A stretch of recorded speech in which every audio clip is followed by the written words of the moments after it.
अवधूत चिंतन श्री गुरुदेव दत्त श्री स्वामी समर्थ. नमस्कार स्वामी भक्तांनो, आपलं स्वामी समर्थ महिमा या यूट्यूब चॅनलवरती स्वागत आहे. आजचा अंतर्मनाचा संवाद स्वामीशी काय साधतो.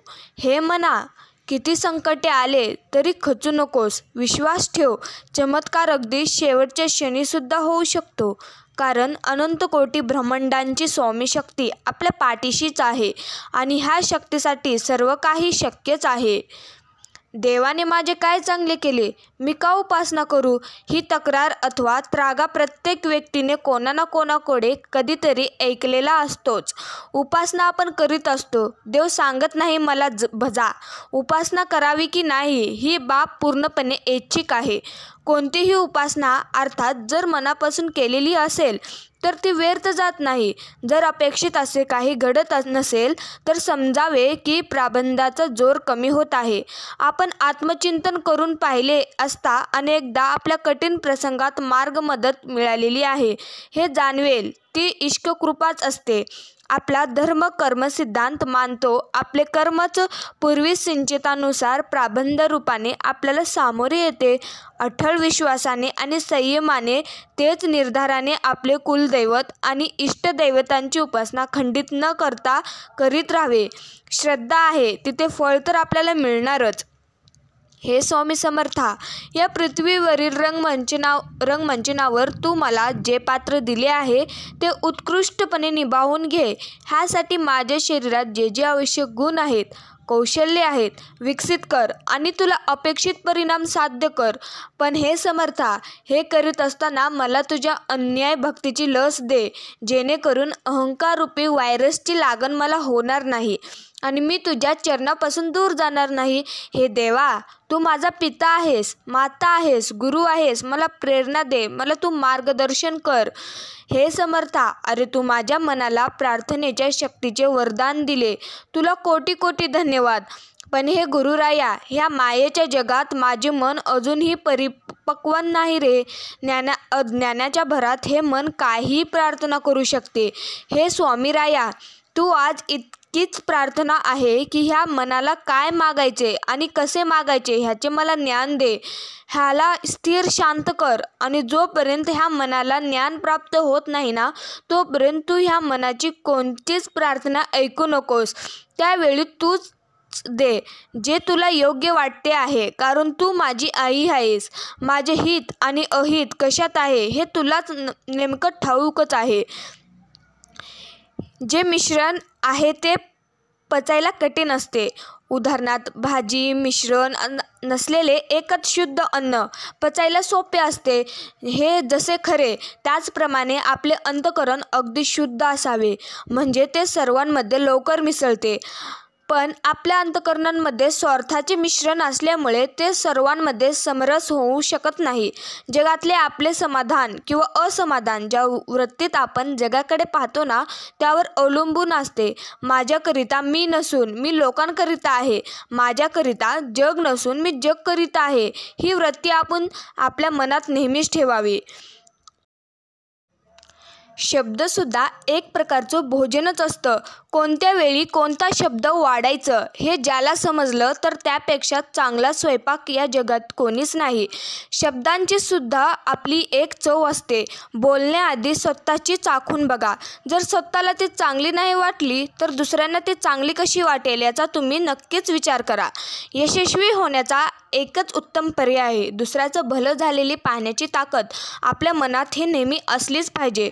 तू फक्त माझे नाव घे, तुझ्या योग्य क्षम मी स्वतः चालवेन. अरे, आपण दोघे या जन्मातच नाही तर मार्गाचे कित्येक जन्म एकत्र आहोत.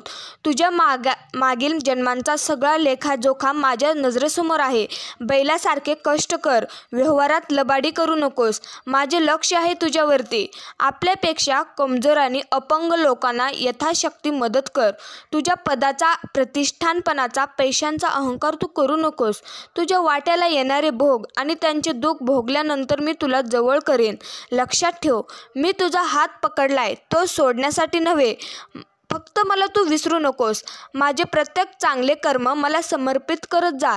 पुण्याचेच काम कर. तू लोकांच्या मार्गात अडचणी निर्माण करशील तर मी तुझ्या मार्गात काटे पसरवेन. पापी कर्माची भीती मनात ठेव.